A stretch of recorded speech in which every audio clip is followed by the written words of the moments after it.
Hello and I welcome to all my channel the voice. तो अब तक तो आप जान चुके होंगे कि जो इज़राइल और फ़लस्तीन के बीच जो युद्ध अभी चल रहा है उसका क्या इम्पैक्ट पड़ने वाला है वर्ल्ड पे, क्योंकि जैसे जैसे समय बीत रहा है एक तरह से वर्ल्ड में गुटबंधन बढ़ती जा रही है, लोग देश गुटों में बढ़ते जा रहे हैं। अभी हाल ही में आपने देखा होगा कि ईरान ने क्लियरली मेंशन किया है कि वो सपोर्ट कर रहा है हमास को। जो अटैक हुआ है एक तरह से ये अटैक बदला है, जो कि कुछ दिन पहले ही वहाँ पे अल अक्सा जो मस्जिद थी वहाँ पे जो रेड किए गए थे इज़राइल के थ्रू, उसका ये बदला है। तो ये एक तरह से आप देखते जा रहे हैं कि ये युद्ध जहाँ पे ख़त्म होना चाहिए था वहाँ पे हो नहीं रहा है, ये बहुत ज़्यादा लेवल पे फैल रहा है। इसका इम्पैक्ट बहुत ज़्यादा आने वाला है वर्ल्ड पे आगे चल के। तो मैं आपको डिटेल में बताऊँगा कि ये लड़ाई की असली वजह है क्यों, और ऐसा हमास को करना क्यों पड़ा, और ये क्यों इतना बेकार आप एक तरह से बोल सकते हैं कि जो एक्ट है हमास के थ्रू वो किया गया है। तो आप जैसा कि अभी स्क्रीन पे देख रहे हैं कि इज़राइल एस्केलेट कर चुका है ऑलरेडी वॉर की तरफ, क्योंकि इन पे 5000 रॉकेट्स दागे गए हैं हमास की तरफ से। और वो भी अचानक, बोला जा रहा है कि 30 मिनट के अंदर यहाँ पे 5000 रॉकेट्स फायर किए गए। पूरी तरह से इज़राइल का जो आयरन डोम सिस्टम है वो फेल होता हुआ दिखाई दिया, इनकी जो मोसाद है वो भी फेल होती दिखाई दी। अभी एक अपडेट आ रहा है, एक news article through the guardian में ये रिपोर्ट पब्लिश की गई है कि इजिप्ट की गवर्नमेंट ने ऑलरेडी इज़राइल को बताया था कि ऐसी संभावना है कि आप पे अटैक हो सकता है, लेकिन फिर भी इज़राइल ने इस बात पे ध्यान नहीं दिया। तो एक तरह से इंटेलिजेंस फेलियर था इज़राइल का भी, और उन एक इंक्वायरी भी सेटअप हो चुकी है। हुआ ये कि हमास ने 5000 रॉकेट इज़राइल पे फायर कर दिए। अब आप बोलोगे सर ये हमास है कौन, तो ये आप मैप पे क्लियरली, यहाँ पे ये मैप मैं थोड़ा सा इनलार्ज कर देता हूँ आपके लिए, और मैप में आपको दिखाता हूँ मैं कि लोग अभी जैसे बात हो रही है कि इज़राइल और फ़लस्तीन है कहाँ। मैप में आप कहीं पे भी ढूंढेंगे फ़लस्तीन आपको मिलेगा नहीं। फ़लस्तीन असल में वो इलाका है, ये वेस्ट बैंक आप देख सकते हैं, यहाँ पे ये वेस्ट बैंक है और ये गाजा स्ट्रिप है। इन दोनों इलाकों को मिला के बनता है फ़लस्तीन, और इसी को हम बोलते हैं फ़लस्तीन। हुआ ये पहले कि ये पूरा इलाका यहाँ से लेके यहाँ तक था फ़लस्तीन, फिर यहाँ पे इज़राइल को छोटा सा इलाका दिया गया, फिर वॉर हुआ, वॉर में इज़राइल ने और ज़्यादा इलाके कैप्चर किए, और ऐसे कर करके ये बचा फ़लस्तीन में वेस्ट बैंक और गाजा स्ट्रिप।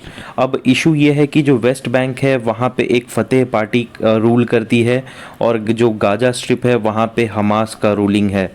अब हमास जो है एक तरह से मिलिट्री टेरर ऑर्गेनाइजेशन है, ये कोई रूलिंग पार्टी नहीं है। भले ही वो गाजा स्ट्रिप पे इनका कंट्रोल है, लेकिन ये रूलिंग पार्टी नहीं है। ये एक तरह से टेररिस्ट ऑर्गेनाइजेशन है जो कंट्रोल करती है गाजा को, और जिसका एक ही मकसद है कि कैसे भी करके इसराइल को डिस्टेबलाइज किया जाए, ताकि इनका जो वहाँ पे कब्जा है जेरूसलम पे वो हो पाए। जेरूसलम आप देख सकते हैं कि ये जो पोर्शन है यहाँ पे हल्का जो लाइट पिंक पे है ये इज़राइल का है। जेरूसलम को अभी तक क्यों नहीं रखा है, क्योंकि जेरूसलम अभी भी यूनाइटेड नेशन के पास है, ये ना तो इज़राइल के पास है ना ही अभी ये फ़लस्तीन के पास है। इज़राइल कहता है कि ये हमारी कैपिटल है, लेकिन अभी भी यूनाइटेड नेशन कहता है कि आपकी कैपिटल तेल अवीव है, जेरूसलम आपकी कैपिटल नहीं है।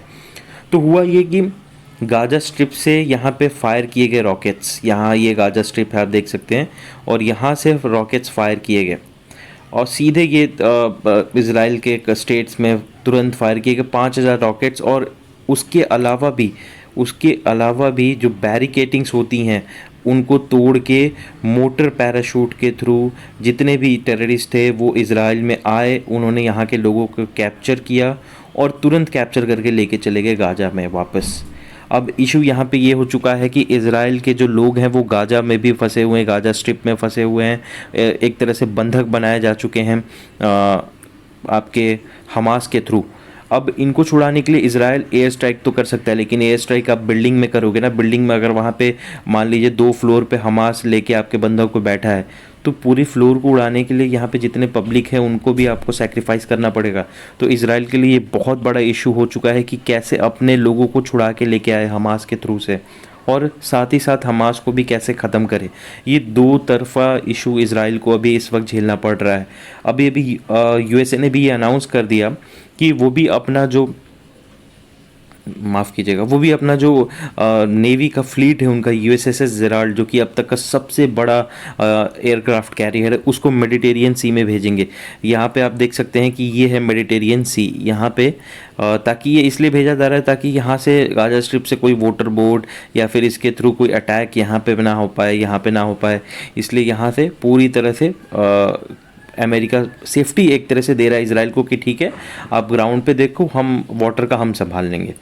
और सीरिया भी एक तरह से ऑफेंस में है। सीरिया का भी कहना है कि नहीं, इसराइल जो कर रहा है वो गलत है, हम सपोर्ट करते हैं गाजा स्ट्रिप को। आप देख सकते हैं इसराइल की ज्योग्राफी इतनी आसान भी नहीं है जितना हम लोगों को लगता है। हम सिर्फ एक पाकिस्तान और चाइना से परेशान हैं, लेकिन आप इसराइल को देखिए, एक तरफ लेबनान, यहाँ पे है हिजबुल्ला। हिजबुल्ला का क्लियर कहना है कि हम इसराइल को रिकॉग्नाइज करते ही नहीं हैं।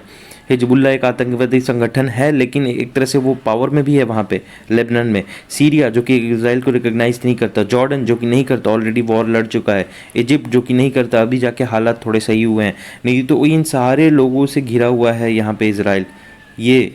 और फिर भी वो डटा हुआ है, फिर भी वो रिप्लाई कर रहा है। ये दर्शाता है कि कितना एक तरह से दृढ़ निश्चय है इसराइल को अपने एग्जिस्टेंस पे, क्योंकि बहुत कम आबादी है, यहूदी लोगों की आबादी आप देखेंगे बहुत कम है। सारे कुछ जो बचे हुए हैं वो सिर्फ इसराइल में ही हैं।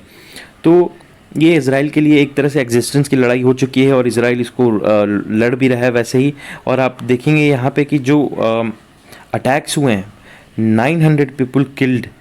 गाजा के हेल्थ मिनिस्टर का बयान है कि 900 लोग मारे जा चुके हैं, 4600 घायल हो चुके हैं।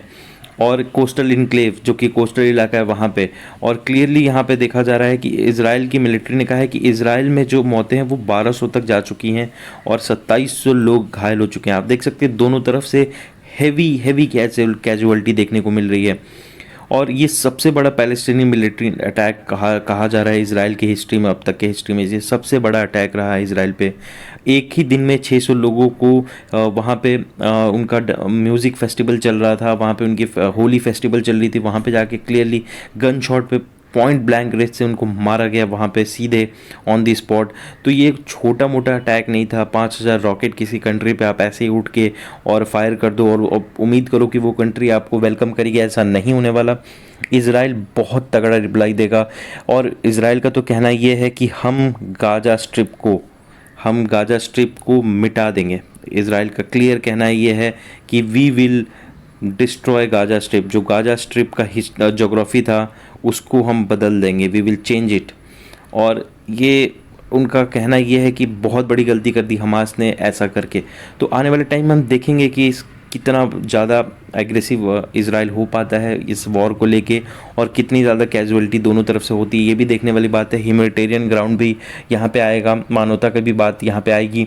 लेकिन ओवरऑल अगर आप किसी कंट्री पे 5000 रॉकेट फायर करते हो तो आप ये उम्मीद ज़रूर रखो कि आपके पास 15 से 20,000 रॉकेट तो ज़रूर आने वाले हैं। तो ओवरऑल ये था अपडेट इसराइल और पैलेस्टीन, इसराइल और गाजा वॉर के बीच। तो प्लीज़ अगर वीडियो आपको अच्छी लगी हो तो लाइक कीजिएगा, चैनल को सब्सक्राइब कीजिएगा। मिलता हूँ आपसे अगली वीडियो में, तब तक के लिए अपना बहुत बहुत ख्याल रखिएगा। Thank you and take care.